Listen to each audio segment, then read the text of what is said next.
నాకేం లేకపోయినా పర్వాలేదురా, నీ ప్రేమ ఉంటే చాలు. లైఫ్ లాంగ్ హ్యాపీగా బతికేస్తాను. రే, నీకోసం నేను ఒక గిఫ్ట్ తీసుకొచ్చాను. గిఫ్టా? ఒక్క నిమిషం.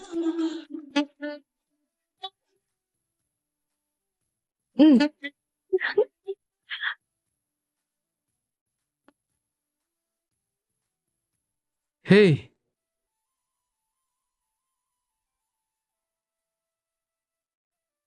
హే, నా ఫేవరెట్ కలర్. అందుకే తీసుకున్నాను. మరి చెప్పలేదేంటే? ఫంక్షన్ అయిపోయిన తర్వాత ఈవినింగ్ ఇచ్చి నిన్నొకటి అడగాలనుకున్నాను రా, కానీ నువ్వు సారీ ఇచ్చావు కదా, అందుకే ఈ హ్యాపీనెస్ ని ఈవినింగ్ వరకు ఆపుకోలేక ఇచ్చేసాను.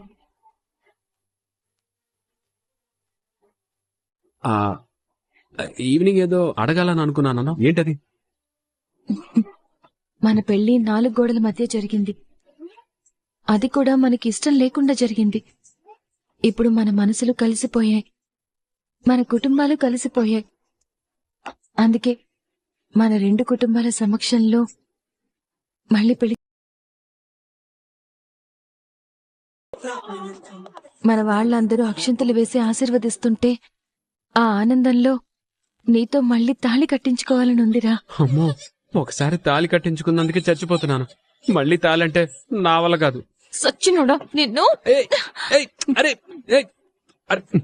ఇదిగో ఇలా కొట్టావంటే నిన్ను మీ పుట్టింటికి పంపించేస్తాను. ఈ జన్మలో నేను తీసుకురాను. నేను చచ్చినా నిన్ను వదిలిపెట్టి వెళ్ళను గాని సారీ చేయించేసుకోవాలి. నువ్వు వెళ్ళు బాబు. నేను కట్నా సారీ? రేయ్, ఈ మధ్య నువ్వు మరీ కొంటి కృష్ణుల్లా తయారవుతున్నావు. వెళ్ళు వెళ్ళు వెళ్ళు వెళ్ళు వెళ్ళు వెళ్ళు వెళ్ళు వెళ్ళు వెళ్ళరా. ఆగాగాగు. ఏంట్రా? నీకు శారీ కట్టుకోవడం వచ్చినప్పుడు పొద్దున నాతో ఎందుకు కట్టించుకున్నా? చెప్పు. అది అది ఏంటి? నీకు శారీ కట్టడం వచ్చా రాదా అని టెస్ట్ చేశాను. ఓహో, అవునా? అవును. ముందు పోరా, మా వాళ్ళు వెయిట్ చేస్తూ ఉంటారు. వెళ్ళరా.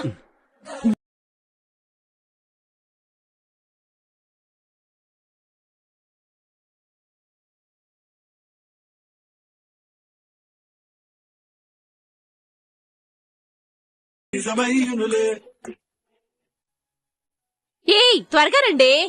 మా అక్క వాళ్ళకి ఆకలిస్తూ ఉండుంటుంది. పట్టుకో, తీసుకెళ్ళండి. మీ హడావిడి చూస్తుంటే మీ వాళ్ళు కడుపు నిండా తిన్నారో లేదోనని వాళ్ళ బదులు కూడా మీరే తినేలా ఉన్నారుగా. ఉడకవే కూర ఉగాది దాకా అంటే నాకేం పనిలేదులే దసరా దాకా అన్నట్టు గవర్నమెంట్ కోడలికి ఎటకారం బాగా ఎక్కువైంది. ఆడపడుచు కట్నం ఇవ్వడం తెలీదు కానీ అత్త మీద సెటైర్ లేయడం మాత్రం బాగా తెలుసు. మై బొంద. నువ్వు సూపర్ అక్క. ఏ టాపిక్ గురించి డిస్కషన్ జరుగుతున్నా సరే అందులోకి ఆడపడుచు కట్నం తీసుకొచ్చి ఇరికిస్తావు చూడు. నీ క్రియేటివిటీకి హ్యాట్స్ ఆఫ్. అంతే. అబ్బబ్బబ్బబ్బా, ఆపండి మీ గోలా. ఇదిగో ఇది పట్టుకో. అయ్యో శ్రీరామ శ్రీరామ శ్రీరామ, మీ మాటల్లో పడిపోయి ముఖ్యమైన విషయమే మర్చిపోయాను. ఎక్కడుంది? తప్పుకోవే. అమూల్య, నా ఫోన్లో పెట్టవే. ఏం పెట్టాలమ్మా? అదేనే, మీ కాలేజీలో వాళ్ళు మీ ఫ్రెండ్స్ చూడాలని అప్పుడప్పుడు నువ్వు ఫోన్లో ఫోటోలు పెట్టుకుంటావు కదా. అబ్బా, ఏమంటారు దాన్ని? టైంకి గుర్తొచ్చి చావట్లేదే. స్టేటో చాటో? అది చాటో చిపురో కాదండి, స్టేటస్. అదే.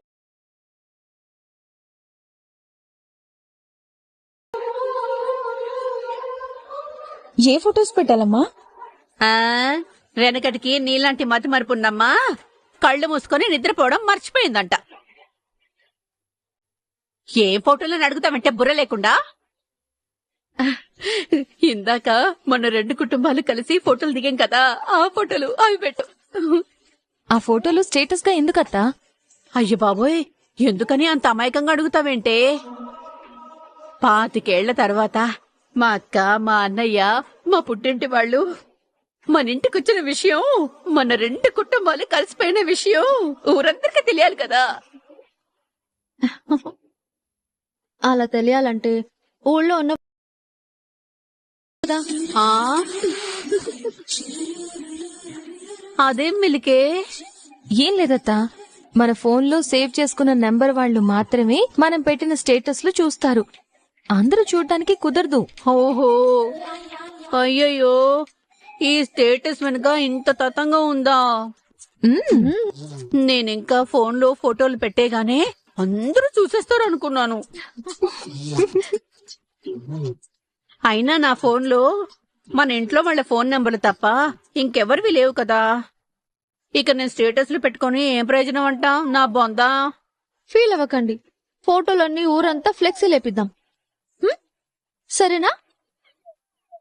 అత్త భుజం మీద చేయేస్తావా నువ్వు? ఫ్రెండ్స్ అని మరి మీరే అన్నారు కదా.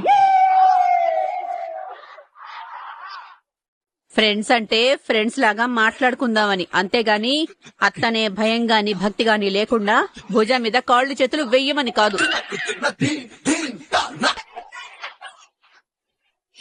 మీకు సాగక సైలెంట్ గా ఉంటున్న ఉంది మీకు. హ్మ్?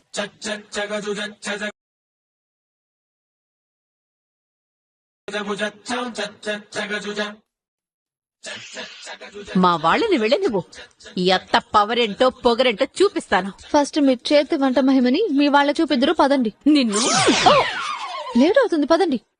లేట్ అవుతుంది, పదండి పదండి పదండి, తీసుకెళ్ళండి. ఉమ్. ఆ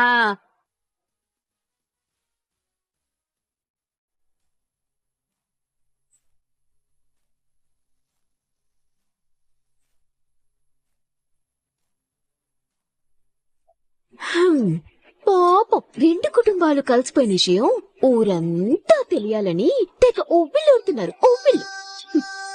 కానీ ఇంకా సేపట్లో ఈ నట్టింట్లో భయంకరంగా బీభత్సం జరిగేసి ఆ గుంటూరు పొట్టు మిరపకాయ శాశ్వతంగా అత్తారింటి నుంచి పుట్టింటికెళ్ళిపోతుందన్న విషయం వీళ్ళకి తెలియదు. పాపం. మరే తెలీదు పాపం. సరే పద.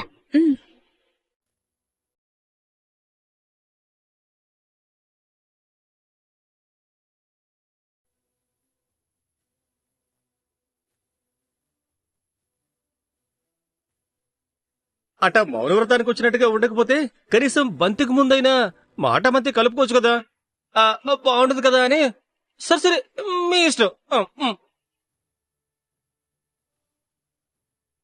అమ్మా, అక్క, అన్నయ్య అందరూ రండి, భోంచెద్దురు గాని.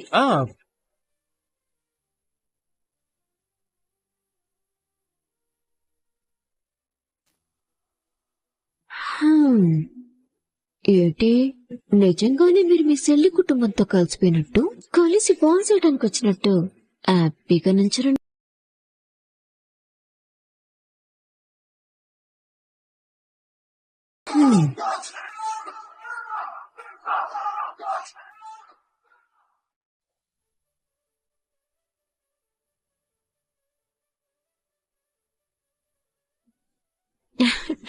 అమ్మా, అక్క, అన్నయ్య, వదిన రండి, భోంచెద్దురు గాని. సరే అత్య. ఫస్ట్ మగవాళ్ళని భోంచేయి నువ్వు, తర్వాత మనం అందరం కలిసి తిందాం. అక్క అంటే అన్నానంటావు గాని భలే సలహా ఇచ్చావక్క.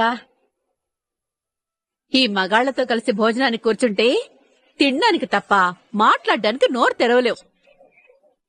అదే మనం ఆడవాళ్ళం సపరేట్ గా కూర్చున్నాం అనుకో, లోకల్లో ఉన్న కబుర్లన్నీ చెప్పుకుంటే ఎంచక్కా భోంచేయచ్చు. రే విశ్వక్, రండ్రా. ఏమండోయ్ రామరాజు గారు, మీ బావగారితో మీ మేనల్లుడితో కలిసి భోంచెద్దురు గాని రండి. భాస్కర్, నువ్వు కూడా రా. రే పెద్దోడా, నడిపడా, చిన్నోడా, మీకు బొట్టు పెట్టి ప్రత్యేకంగా పిలవాలట్రా, రండి. సరే పద. నాకు అందరూ రండి, కూర్చోండి. రండి రండి రండి అన్నయ్య.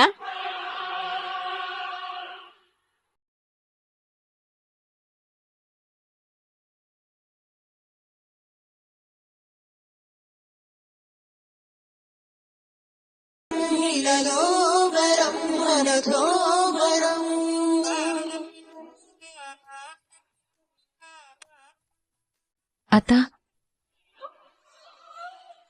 ఇలాంటి రోజు, ఇలాంటి క్షణం కనీసం కల్లోనైనా వస్తే బావుండు అని ఆశపడేదాన్ని.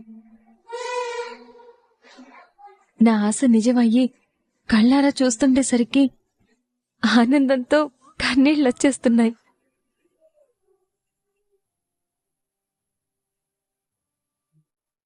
ఇంకాసేపు ఆగితే నీకు ప్రతిరోజు ప్రతి క్షణం కన్నీళ్ళి పాపా.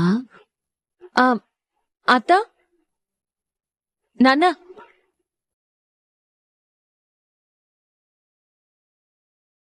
అంటే మీ చెల్లెల కోసం వచ్చారా?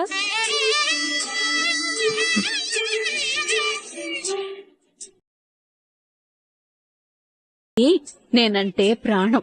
ఓ,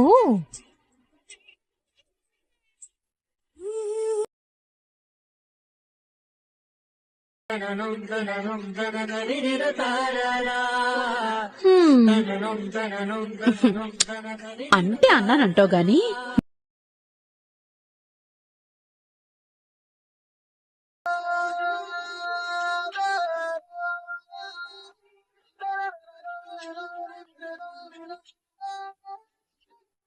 ఇది తిను, చాలా బాగుంటది.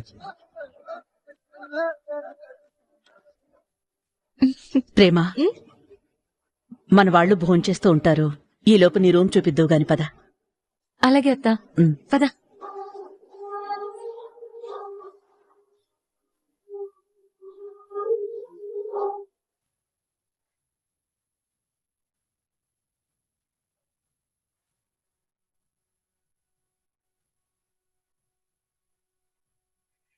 ఏమయ్యా భాస్కర్,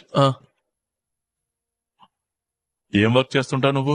సివిల్ కాంట్రాక్టర్ నండి. అంతంత కోడికి 1/2 కేజీ మసాలా అని పేరుకే సివిల్ కాంట్రాక్టర్. వచ్చేవి మాకు తిండికి తిప్పలకే సరిపోవు.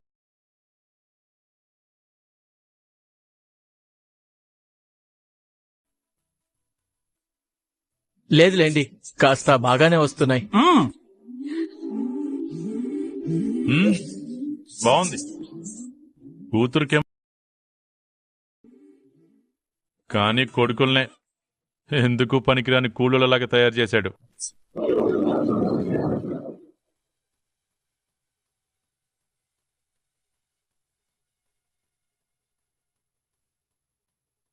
ఏమండి, కాస్త మర్యాదగా మాట్లాడితే బాగుంటుంది. కూలోళ్ళండి, కూలోళ్ళు. పెద్దోడా నువ్వు ఉండు. ఏమైంది నా కొడుకులకి?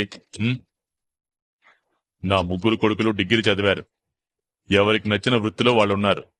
మరి నా కొడుకులను పట్టుకుని కూలోళ్ళను వాగుతావేంటి? ఒకడు రైస్ మిల్లో కూలోడు,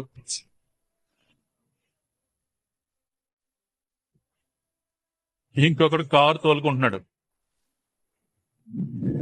ఇంకొకడు ఊళ్ళో వాళ్ళు ఇచ్చిన డబ్బులు కొట్టేసి పెళ్ళాం నగలు తాకట్టు పెట్టి దొంగదారిలో ఉద్యోగం కొనుక్కున్నాడు.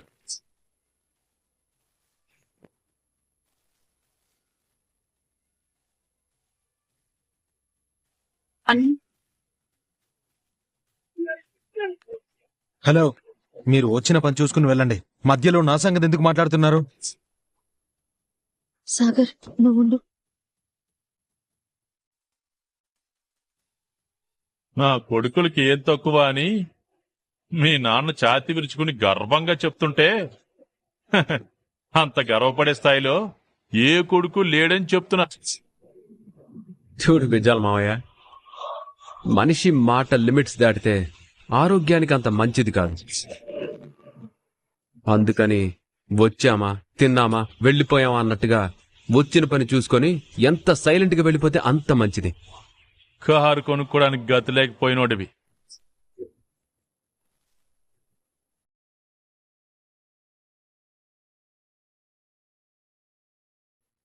పౌరుషానికి మాత్రం ఏం తక్కువ లేదు. ఏ బిజ్జాల మావయ్య, చిన్నోడా,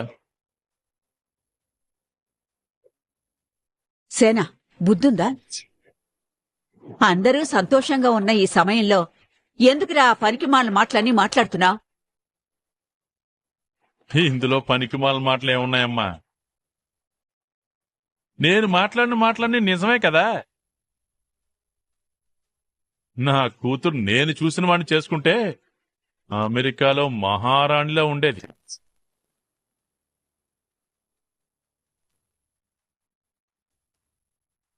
కానీ నా కూతురి కాలి గోటికి కూడా పనికిరాని వీణ్ణి చేసుకుని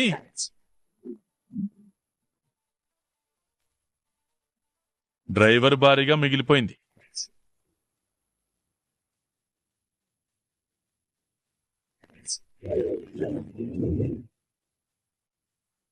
శ్రీరామ శ్రీరామ శ్రీరామ అంటే అన్నానంటారు గాని 25 ఏళ్ల తర్వాత నా పుట్టింటి వాళ్ళందరూ వచ్చారు. అందరం కలిసి సంతోషంగా ఉన్నామని సంబరపడుతుంటే ఎందుకన్నయ్య ఇలా మనసుని బాధ పెట్టేలా మాట్లాడతావు?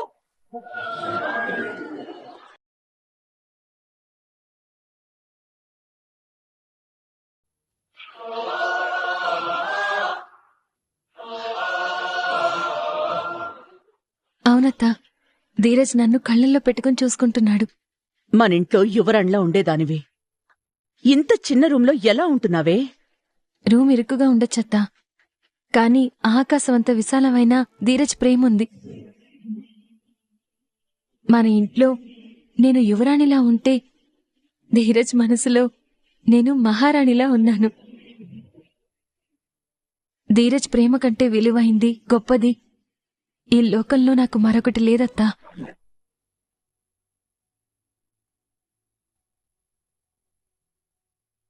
ఇప్పుడిది పూర్తిగా ధీరజ్ గారి మాయలో మునిగిపోయిందిగా. నా కూతురు చాలా తెలివైంది అనుకున్నాను, కాని వీడిని పెళ్లి చేసుకున్న విషయంలో మాత్రం దారుణంగా బోల్తా పడింది.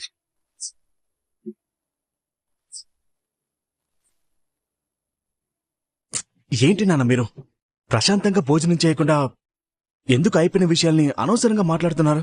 తినండి. రేయ్, ఎందుకేంట్రా?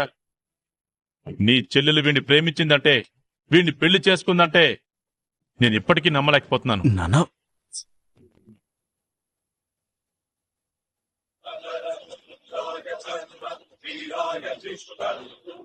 మీరు నిజంగానే భోజనం చేయడానికి వచ్చారా, లేదంటే ఇలాంటి సూటిపోటి మాటలతో అవమానించడానికి వచ్చారా? నిజం రా, నిజం. ఎందుకంటే 4-5 రోజులు కట్టుకుని పక్కన పడేసే బట్టల విషయంలోనే నా కూతురు 1కి 100 సార్లు ఆలోచిస్తుంది. మా రేంజ్కి తగ్గ షాపింగ్కి వెళ్ళి మా రేంజ్కి తగ్గ బట్టలు తీసుకుంటుంది.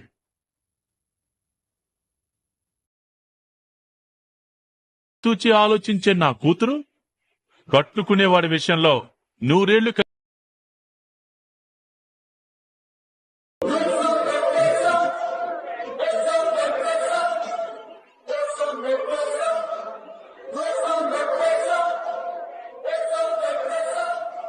చూడు, ఒకవైపు మా అమ్మ సంతోషాన్ని చూసి, ఇంకోవైపు మా నాన్న మాటల గౌరవం ఇచ్చి, నువ్వేం మాట్లాడినా సైలెంట్గా భరిస్తున్నాను. అలాగని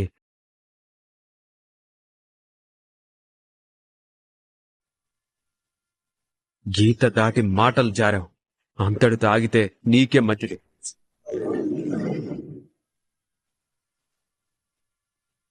మర్యాదగా భోంచేసి బయలుదేరండి. నీలాంటి కారు తోలుకునేవాడిని నా కూతురు చచ్చినా ప్రేమించదురా.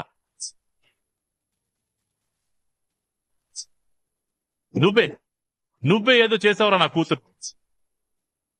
లేకపోతే ఒక దిక్కు మొక్కు లేని ఒక అనాథ కొడుకుని